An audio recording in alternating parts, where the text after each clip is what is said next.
نحمده ونصلي على رسوله الكريم اما بعد فاعوذ بالله من الشيطان الرجيم بسم الله الرحمن الرحيم رب اشرح لي صدري ويسر لي امري واحلل عقدة من لساني يفقهوا قولي.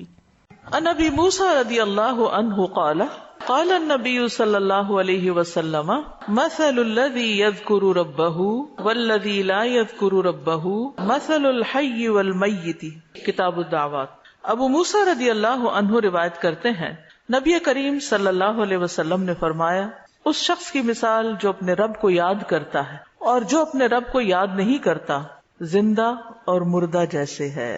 تو ذکر کو زندگی سے تشبیہ دی گئی ہے، یعنی جس طرح انسان زندگی کے ساتھ خوبصورت ہوتا ہے، یعنی اس کا ظاہر خوبصورت ہوتا ہے جب زندہ ہوتا ہے، جب مر جاتا ہے تو آپ دیکھیے میت کیسی لگتی ہے. تو اسی طرح ذکر کے ساتھ انسان کا باطن روشن ہوتا ہے اور خوبصورت ہوتا ہے. ذکر جو ہے یعنی اللہ کی یاد جو ہے اس کی کئی اقسام ہیں. قرآن، نماز، تسبیحات، علم کا سیکھنا سکھانا، یہ اس وقت ہم ذکر کی مجلس میں ہیں. پھر اسی طرح دوسروں کو امر بالمعروف کرنا، نہی عن المنکر کرنا. تو یہ جو ذکر ہے اس کی کسی بھی شکل میں یہ اللہ تعالیٰ کے نزدیک ہر چیز سے بہتر عمل ہے. نبی صلی اللہ علیہ وسلم نے فرمایا کیا میں تمہیں تمہارا بہترین عمل نہ بتاؤں جو تمہارے مالک کے نزدیک اچھا اور پاکیزہ ہے اور تمہارے درجات میں سب سے بلند ہے اور سونا چاندی کے خرچ کرنے سے بہتر ہے اور اللہ کی راہ میں جہاد کرتے ہوئے تمہارے کفار کی گردنیں مارنے اور ان کے تمہاری گردنیں مارنے سے بھی افضل ہے. صحابہ نے عرض کیا کیوں نہیں؟ آپ نے فرمایا اللہ تعالیٰ کا ذکر، چاہے آپ نماز میں کر رہے ہیں، نوافل میں کر رہے ہیں، تلاوت قرآن کے ذریعے کر رہے ہیں، تعلیم قرآن کے ذریعے کر رہے ہیں، تسبیحات کے ذریعے کر رہے ہیں، درود شریف پڑھ رہے ہیں، کسی بھی طرح کھڑے بیٹھے لیٹے چلتے پھرتے، فارمل وے میں، انفارمل وے میں، اونچے یعنی جہرن اور سرن، جس شکل میں بھی آپ اللہ کو یاد کرتے ہیں تو اس کی اتنی زیادہ فضیلت ہے، بہت افضل عمل ہے. اور اس کے برعکس کیا ہوتا ہے؟ اللہ تعالیٰ سے غافل ہو جانا، بھول جانا، اور وہ عموماً کب ہوتا ہے؟ جب ہم دنیا میں خوب محو ہو جاتے ہیں. اسی طرح رسول اللہ صلی اللہ علیہ وسلم نے فرمایا بہترین عمل یہ ہے کہ جب تم دنیا سے رخصت ہو تو تمہاری زبان اللہ کے ذکر سے تر ہو. اور یہ اسی وقت ہو سکتا ہے جب ہمیں ہر حالت میں ذکر کرنے کی عادت ہو. یعنی ذکر جو ہی چھوٹے تو ہمیں کبھی سی محسوس ہونے لگے کہ کچھ رہ گیا ہے، کچھ چھٹ گیا میرے ہاتھ سے، کچھ نکل گیا ہے، کچھ کمی سی ہے، وہ خلا، وہ خالی پن فوراً محسوس کر لیں. ہم ذکر کرنے والے سب سے آگے آگے ہوں گے. رسول اللہ صلی اللہ علیہ وسلم نے فرمایا مفردون سبقت لے گئے. صحابہ نے پوچھا اللہ کے رسول مفردون کون ہے؟ آپ نے فرمایا اللہ کا بہت ذکر کرنے والے مرد اور ذکر کرنے والی عورتیں. ذکر کی حالت میں مسلسل اللہ تعالیٰ کا ساتھ ملتا ہے، اللہ کا قرب نصیب ہوتا ہے. اللہ تعالیٰ فرماتے ہیں میں اپنے بندے کے ساتھ ہوں جب تک وہ مجھے یاد کرتا ہے اور میری یاد میں اپنے دونوں ہونٹ ہلاتا ہے. پھر شیطانی حملوں سے بچاؤ کا مضبوط قلعہ ہے. یحییٰ علیہ السلام نے بنی اسرائیل کو خطاب کیا اور اس میں ایک بات یہ کہی کہ بندہ جب تک اللہ کے ذکر میں مصروف رہتا ہے تو شیطان کے حملوں سے محفوظ ایک مضبوط قلعے میں ہوتا ہے، یعنی دشمن سے بچا ہوا ہوتا ہے. پھر جنت کے باغیچے ہیں ذکر کی مجلسیں، جیسے یہ مجلس ہے. رسول اللہ صلی اللہ علیہ وسلم نے فرمایا جب تم لوگ جنت کے باغوں کے پاس سے گزرو تو کچھ کھا پی لیا کرو. صحابہ نے پوچھا جنت کے باغوں سے کیا مراد ہے؟ آپ نے فرمایا مجالس ذکر کی مجلسیں. قیامت کے دن سب سے زیادہ قابل رشک لوگ کون ہوں گے؟ جن کے چہروں کی سفیدی دیکھنے والوں کو ڈھانپ لے گی. وہ انبیاء و شہداء نہیں ہوں گے لیکن ان کے اللہ کے قریب ہونے کی وجہ سے انبیاء و شہداء ان پہ رشک کریں گے. عرض کیا کہ اللہ کے رسول یہ کون لوگ ہوں گے جن پہ انبیاء و شہداء رشک کریں گے؟ فرمایا یہ مختلف قبیلوں کا مجموعہ ہے، مختلف قبیلوں مختلف بیک گراؤنڈ سے آئے ہوئے لوگ ہیں جو اللہ کے ذکر پہ جمع ہوتے ہیں اور عمدہ کلام کو اس طرح چن چن کر لیتے ہیں جیسے کھجور کھانے والا عمدہ کھجوریں چن چن کے لیتا ہے. تو مجھے اس حدیث کو پڑھتے ہوئے آپ لوگوں کا خیال آتا ہے کہ علم کی مجلس میں سے جو اہم نقطے ہیں وہ آپ اپنے پاس محفوظ کرتے جاتے ہیں. کچھ باتیں دل میں یاد ہیں اور کچھ قلم سے یعنی نوٹ بک میں نوٹ کرتے جا رہے ہیں. تو ایسی مجلسیں جو ہیں وہ انسان کے لیے ایک بہت بڑی نعمت ہے. پھر ذکر نہ کرنا باعث حسرت ہے. یاد رکھیے جب میں ذکر کا لفظ بولتی ہوں نا تو ذکر کی ساری اقسام ذہن میں لایا کریں، کیونکہ ہمارے ہاں ذکر صرف اللہ ہو کرنے کا نام بن گیا ہے. ذکر کی مجلس کیا ہے؟ جس میں سارے لوگ بیٹھ کے اندھیرا کر دیں اور پھر وہ اس انداز میں ذکر کریں کہ سارے ایک نعرے کی شکل میں اور مل کے کوئی آوازیں بلند کریں. صحابہ سے ایسے کوئی طریقے منقول نہیں ہیں. وہاں صحابہ کرام نبی صلی اللہ علیہ وسلم کی مجالس میں جو بیٹھ کے علم حاصل کرتے تھے اس کو بھی ذکر کی مجلس سمجھتے تھے، اور ویسے بھی اکٹھے بیٹھ کر اللہ کو یاد کرتے تھے. جیسے مسجد نبی میں ایک دفعہ آپ تشریف لے گئے، 2 جماعتیں تھی، کچھ علم سکھا رہے تھے اور کچھ بیٹھ کے ویسے ہی تسبیحات پڑھ رہے تھے اپنی اپنی. تو آپ علم والوں کے پاس گئے تو یہ بھی ذکر کی مجلس ہوتی ہے، یعنی علم کا سیکھنا سکھانا، اور بیٹھ کے تسبیح پڑھتے رہنا، ذکر کرتے رہنا، جیسے آپ حرم میں بیٹھ کے کرتے ہیں، کسی مسجد میں بیٹھے ہوتے ہیں. اس کے لیے ضروری نہیں ہوتا کہ کوئی تسبیحات کرنے کے لیے باقاعدہ لوگوں کو دعوت دے کر کوئی ایسے حلقے اکٹھے کیے جائیں. ذکر نہ کرنا باعث حسرت ہے. نبی صلی اللہ علیہ وسلم نے فرمایا جو لوگ کسی جگہ پر مجلس کریں لیکن اس میں اللہ کا ذکر نہ کریں اور نبی صلی اللہ علیہ وسلم پر درود نہ بھیجیں تو وہ ان کے لیے قیامت کے دن باعث حسرت ہوگی.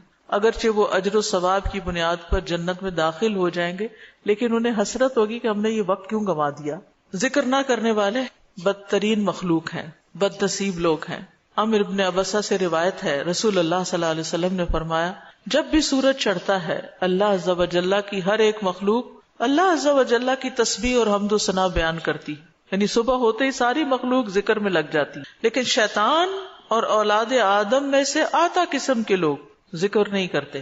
تو میں نے بنی آدم میں آتا قسم کے لوگوں کے بارے میں سوال کیا. آپ نے فرمایا بدترین مخلوق، یا فرمایا اللہ کی مخلوق میں سے بدترین لوگ، یعنی آسمان و زمین، سورج چاند ستارے، درخت شجر حجر، ہر چیز ذکر میں مشغول ہے سوائے ان لوگوں کے جو سو کے وقت گزار رہے ہیں یا غفلت میں پڑے ہوئے ہیں. حدیث نمبر 42، 2 محبوب کلمات.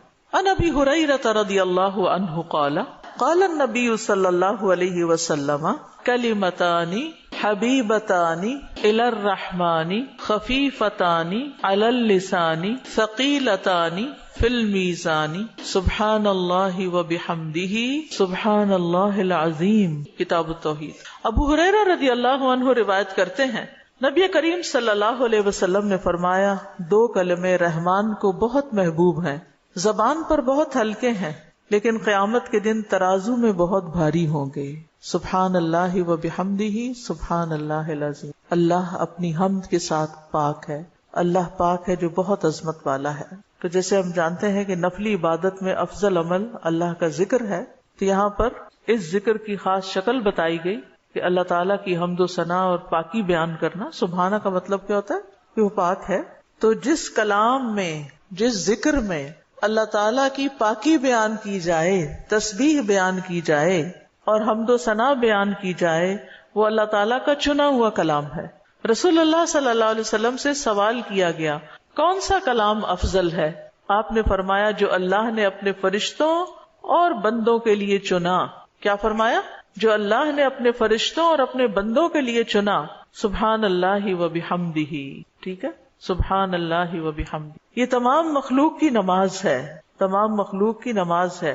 نوح علیہ السلام کی وفات کا وقت جب آیا تو انہوں نے اپنے بیٹے سے فرمایا کہ میں تمہیں ایک وصیت کر رہا ہوں، 2 باتوں کو کرنے کا حکم دیتا ہوں، 2 باتوں سے روکتا ہوں. اور 2 کرنے کے جو کام بتائے اس میں سے ایک لا الہ الا اللہ کا اقرار، کہ اگر 7 آسمان اور 7 زمینوں کو ترازو کے ایک پلڑے میں رکھ دیا جائے اور لا الہ الا اللہ کو دوسرے پلڑے میں، تو لا الہ الا اللہ والا پلڑا جھک جائے گا. اور اگر 7 آسمان اور 7 زمینیں ایک بند کڑے کی شکل اختیار کر لیں تو لا الہ الا اللہ اس کو بھی توڑ دے گا. اتنی طاقت ہے اس کلام کے اندر. اور دوسرا یہ کہ سبحان اللہ و بحمدہ کا ورد کرتے رہنا، کیونکہ یہ ہر چیز کی نماز ہے اور اس کے ذریعے مخلوق کو رزق ملتا ہے. اور میں تمہیں شرک اور تکبر سے منع کرتا ہوں. یہ 2 منع کرنے والی چیز. اسی طرح ان کلمات کو اگر کوئی 100 دفعہ دن میں پڑھے تو اس کے گناہ مٹ جاتے ہیں، گناہ جھڑ جاتے ہیں، چاہے سمندر کی جھاگ کے برابر ہی کیوں نہ ہو. پھر اسی طرح ایک اور حدیث میں آتا ہے سنن ترمذی کی، جو شخص سبحان اللہ العظیم و بحمدہ کہتا ہے اس کے لیے جنت میں کھجور کا ایک درخت لگا دیا جاتا ہے. صرف ایک دفعہ کہنے سے. کہہ لیجئے سبحان اللہ العظیم و بحمدہ. اللہ کے راستے میں سونا خرچ کرنے سے بہتر ہے. رسول اللہ صلی اللہ علیہ وسلم نے فرمایا جو رات سے خوف کھائے، اکیلا ہونے کی وجہ سے یا ویسے اس کو اندھیرے کا فوبیا ہو، کہ جو رات سے خوف کھائے کہ وہ اس کو پریشان کرے گی، یا مال خرچ کرنے سے بخل کرے کہ دینے کو دل نہ چاہے، یا دشمن سے مقابلہ کرنے سے ڈرے، تو وہ اس قول کی کثرت کر دے، سبحان اللہ و بحمدہ، سبحان اللہ و بحمدہ، کیونکہ یہ اللہ کے نزدیک سونے کا پہاڑ اللہ کے راستے میں خرچ کرنے سے زیادہ محبوب ہے۔ ہم میں سے کس کی وسعت ہے کہ سونے کا پہاڑ اللہ کے راستے میں خرچ کرے؟ نہیں کر سکتے، تو اس لیے اس کلمے کو ہی زیادہ سے زیادہ پڑھ لینا چاہیے۔ اسی طرح سبحان اللہ، لا الہ الا اللہ، الحمدللہ، یہ کلمات عرش کے ارد گرد چکر لگاتے ہیں اور ان کی بھنبھناہٹ ہوتی، شہد کی مکھیوں کی بھنبھناہٹ کی طرح، اور وہ اپنے ذکر کرنے والے کی اللہ کے ہاں یاد دلاتے ہیں۔ تو آپ نے فرمایا کیا تم میں سے کوئی یہ پسند نہیں کرتا کہ اس کے لیے کوئی ایسا ہو جو ہمیشہ اللہ کے ہاں اس کی یاد دلائی جاتے رہے، یعنی کوئی ایسا طریقہ ہو کہ ہمیشہ عرش کے ارد گرد آپ کا ذکر ہوتا رہے۔ قیامت کے دن بھی یہ انسان کا بچاؤ کریں گے، یعنی جہنم سے بچانے کے لیے سبحان اللہ والحمد للہ ولا الہ الا اللہ واللہ اکبر۔ پھر اہل جنت کا ذکر کیا ہوگا؟ ان کے سانس کے ساتھ ان کو تسبیح و تحمید سکھا دی جائے گی کہ بولنا بھی نہیں پڑے گا، سانس لیں گے اور سانس کے ساتھ اللہ کا ذکر جاری ہو جائے گا۔ یہ جو احادیثوں نے بیان کی، یہ آپ کے پاس کارڈ ہونا چاہیے تسبیحات کی فضیلت والا، اس میں لکھی ہوئی ہے، دوسروں کے ساتھ بھی شیئر کریں، اور خاص طور پہ بچوں کو ذکر کرنا سکھائیں۔ ان کے اندر بھی ایک کامنس آتی، ایک سکینت آتی ہے۔ ہم بعض اوقات یہ سوچتے ہیں یہ تو بچے ہی ہیں، ابتدائی عمر سے، چھوٹی عمر سے کہ چلو یہ پڑھو، انگلیوں پہ گنتے ہیں، اچھا تم نے کتنی دفعہ پڑھ لی، کتنے جنت میں درخت لگائے، تو آہستہ آہستہ ان کو عادت ہو جاتی۔ پھر ذکر کی ایک قسم اللہ کے نام پڑھنا، اللہ کے نام یاد کرنا۔ عن ابی ہریرہ ان رسول اللہ صلی اللہ علیہ وسلم قال ان للہ 99 اسما 100 الا واحدا من احصاها دخل الجنہ، کتاب التوحید۔ ابو ہریرہ رضی اللہ عنہ سے روایت ہے کہ رسول اللہ صلی اللہ علیہ وسلم نے فرمایا، بے شک اللہ کے 99 نام ہیں، 99، ایک کم 100، جو شخص ان سب کو محفوظ رکھے گا، یاد کر لے گا، وہ جنت میں داخل ہوگا۔ من احصاها، تو احصاء سے مراد ان کو گننا، ان کے معنی پہچاننا، ان کے تقاضے کے مطابق عمل کرنا۔ خالی لکھ کے یا جمع کر کے یاد کر لیا جائے اور مطلب ہی نہ پتا ہو اور اس کے مطابق عمل نہ ہو تو پھر یہ وعدہ نہیں پورا ہوتا۔ احصاء میں ہر چیز کا جمع ہو جانا ہے، یعنی اللہ تعالیٰ کے ناموں کی حدود کی حفاظت کرنا، ان کو پہچاننا، ان کا معنی جاننا، ان کی فضیلت جاننا، کہاں پڑھنا ہے۔ امام ابن قیم کہتے ہیں کہ اللہ کے اسماء کو گن کر محفوظ کرنے کے کچھ مراتب ہیں۔ بندہ جب ان ناموں کو یاد کر لیتا ہے تو وہ جنت میں داخل ہو جاتا ہے، اور یہی اس کی سعادت اور نجات اور فلاح کا مرکز ہے۔ وہ کہتے ہیں پہلا مرتبہ ان کے الفاظ کو گننا اور شمار کرنا، دوسرا مرتبہ ان کے معنی اور مدلول کو سمجھنا، تیسرا مرتبہ ان کے ساتھ دعا مانگنا۔ قرآن میں آتا نا وَلِلَّهِ الْأَسْمَاءُ الْحُسْنَى فَادْعُوهُ بِهَا، اور اللہ ہی کے لیے ہیں اچھے اچھے نام، بس تم اس کو ان کے ساتھ پکارو، اللہ کے نام لے کے، جیسے یا حی یا قیوم، یا اللہ، یا رب، یا رحمان، یا رحیم، یا کریم، یا ذی الجلال والاکرام، اور باقی بھی اسی طرح۔ پھر ہے دعا مانگنے کے 2 مرتبے ہیں۔ نمبر 1 دعا العبادہ، یعنی اللہ کی تعریف ان ناموں کے ساتھ کرنا، ہمارا رب رحیم ہے، کریم ہے، تو یہ تعریف عبادت کی دعا ہوتی ہے، دعا العبادہ کہتے ہیں اس کو۔ اور دوسرا ہے دعا المسئلہ، طلب اور مانگنے کی دعا، کہ ان ناموں کے ساتھ پکار کے اللہ کو پھر سوال کرنا۔ اور اسماء حسنہ کے ساتھ، یہ نہیں کہ اپنی طرف سے اللہ تعالیٰ کا کوئی نام بنا کے اور پھر اس سے دعا کرنا، یا موجود، یا ذات، یا شیء، اس طرح کی باتیں نہیں، بلکہ اللہ کے جو پراپر نام قرآن و سنت سے ثابت ہیں ان کے ساتھ دعا مانگنا۔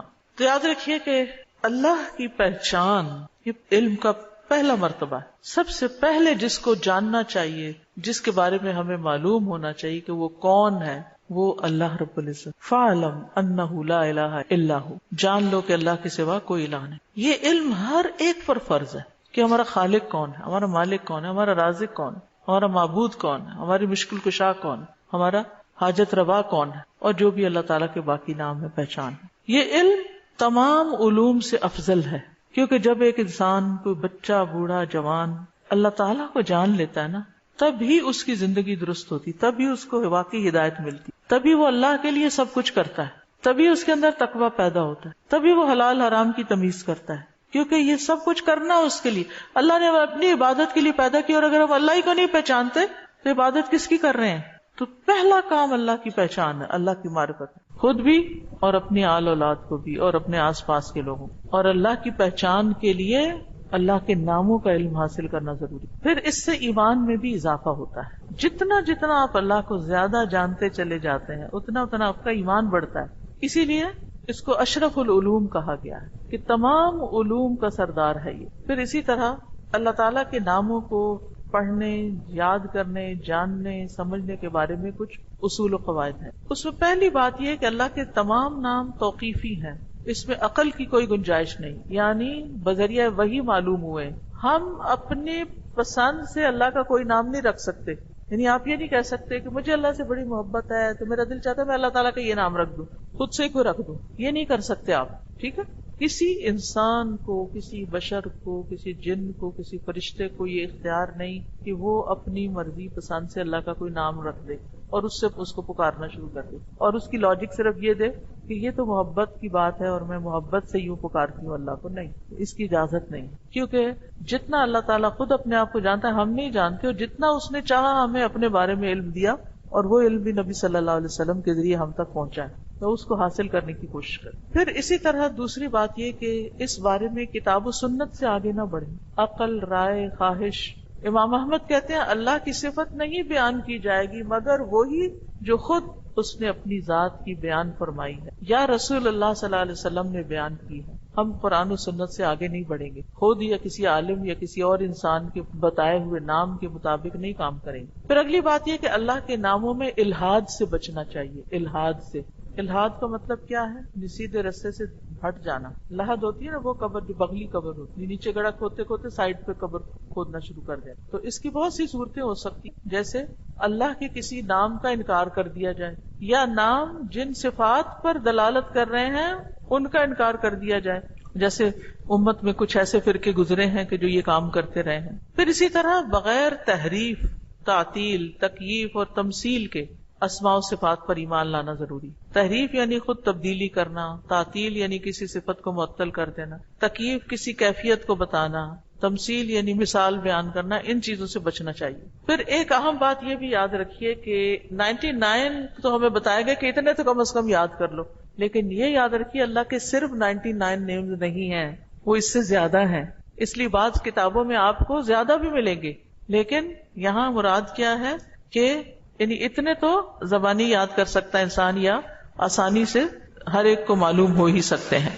کیونکہ حدیث میں آتا ہے اسألک بکل اسم هو لک سمیت به نفسک وانزلته فی کتابک او علمته احدا من خلقک او استأثرت به فی علم الغیب عندک. اے اللہ میں تجھ سے تیرے ہر نام کے واسطے سے دعا کرتا ہوں، وہ نام جو تو نے اپنی ذات کے لیے رکھے یا جو نام تو نے اپنی کتاب میں اتارے یا وہ جو اپنی مخلوقات میں سے کسی کو سکھا دیے یا وہ نام جو تو نے اب تک اپنے خزانہ غیب میں محفوظ رکھے. اس سے کیا پتہ چلتا ہے کہ کچھ نام تو خزانہ غیب میں ہے. اور جیسے حدیث شفاعت میں آتا ہے نا کہ نبی صلی اللہ علیہ وسلم کو اللہ تعالیٰ قیامت کے دن اپنی حمد و ثنا بیان کرنے کی تعریف کرنے کے لیے وہ کچھ سکھائیں گے جو اس سے پہلے نہیں سکھائی ہوگی وہ تعریف. تو اس کے ذریعے نبی صلی اللہ علیہ وسلم اللہ کی تعریف بیان کریں. یعنی وہ علم ابھی تک نبی صلی اللہ علیہ وسلم کے پاس بھی نہیں، وہ قیامت کے دن دیا جائے گا جس کی بنا پر آپ اللہ تعالیٰ کی تعریف کریں گے، پھر دعا کریں گے اور پھر آپ کو شفاعت کا اذن دیا جائے گا جو شفاعت کبریٰ کی حدیث آتی ہے. الہدیٰ نے اللہ تعالیٰ کے ناموں کا ایک کارڈ ریوائز کر کے چھاپا تھا جس میں قرآن اور سنت کی دلیل سے وہ نام دیے گئے ہیں، اور باقی جو تاج کمپنی کے چھپے ہوئے نام ان میں کچھ نام ایسے ہیں جو اللہ کے نام نہیں ہیں، وہ اللہ تعالیٰ کے افعال ہیں جن سے لوگوں نے خود نام بنا لیے. جیسے المذل اللہ کا نام نہیں ہے، یہ اللہ کا نام نہیں ہے، لیکن ذلت دینے والا اللہ ہے تو ذل من تشاء، تو اس سے لوگوں نے نام اسم فائل کر کے تو مذل بنا لیا. تو یہ نام نکال دینے چاہیے، ٹھیک ہے، کیونکہ یہ قرآن و سنت سے نہیں ملتے. تو کچھ اللہ تعالیٰ کے نام ہیں، صفات ہیں، اور کچھ افعال بھی ہیں کہ اللہ تعالیٰ کیا کیا کرتا ہے. تو قرآن سے ہمیں وہ بھی پتہ چلتا ہے کہ اللہ تعالیٰ کیا کرتا ہے، مطلب زندگی دیتا ہے، موت دیتا ہے، رزق دیتا ہے، وغیرہ وغیرہ. حدیث نمبر 44، پورے یقین کے ساتھ دعا کرنا. دعا بھی ذکر ہی کی ایک قسم ہے. ان انس قال قال رسول اللہ صلی اللہ علیہ وسلم اذا دعوتم اللہ